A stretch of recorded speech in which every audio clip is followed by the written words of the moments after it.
সকলোকে প্ৰেজ দিলত আৰু শৰীফা বড়ো চেনেল সকলোকে স্বাগতম জনাইছোঁ। এই মত মই আজি আপোনালোকৰ মাজত গীতৰ যোগেদি না ঈশ্বৰৰ বাক্য ক'বলৈ গৈ আছোঁ আৰু মই ছুটিকে অকণমান গীত এষাৰ গাম, আপোনালোকে শুনিব। আগমন হ'বই বুলি আগতে জানো, যুগুত হৈ থাকিবলৈ সময় নাপালোঁ। আগমন হ'বই বুলি আগতে জানো, যুগুত হৈ থাকিবলৈ সময় নাপালোঁ।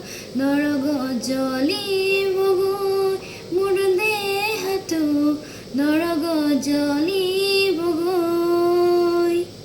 ইয়াত ইমান সুন্দৰকৈ কৈছে না, এই গানৰ যোগেদি না ঈশ্বৰৰ বাক্য ইয়াত সোমাই আছে না।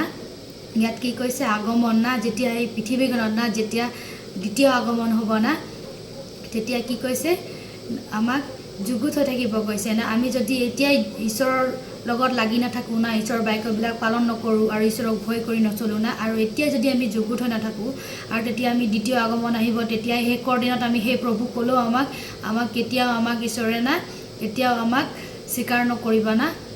আৰু যিবিলাকে ঈশ্বৰক ভয় কৰি লাগি থাকিব না, তেওঁবিলাকেহে সেই স্বৰ্গ ৰাজ্যৰ ভাগি হ'ব আৰু স্বৰ্গ ৰাজ্যত ঈশ্বৰৰ লগত থাকিব পাব না।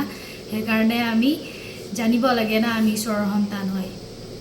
আজি মই আপোনালোকৰ আগত এই গানৰ যোগেদি ছুটিকে ঈশ্বৰৰ বাক্য ক'লোঁ। আপোনালোকে নিশ্চয় বুজিছে আৰু আগন্তুক জীৱনবিলাকৰ যে এই বাক্যৰ যোগেদি আপোনাৰ নিজৰ ফেমিলি, নিজৰ পৰিয়াল যেন এই বাক্যবিলাক যেন হৃদয়ত ৰাখিব আৰু আগন্তুক জীৱনবিলাকত যেন এনেকৈ আগুৱাই যাব পাৰিব বুলিও মই আশা ৰাখিছোঁ। আৰু মোৰ জীৱনতো যেন এই বাক্য থাকিব আৰু ময়ো যেন এই বাক্যৰ যোগেদি আগুৱাই যাব পাৰিম বুলিও মই আশা ৰাখিছোঁ। সকলোকে প্ৰেজ দিলত আৰু ধন্যবাদ দিছোঁ। মই মোৰ চেনেলত যদি কোনোবাই ছাবস্ক্ৰাইব কৰা নাই, ছাবস্ক্ৰাইব কৰি দিব।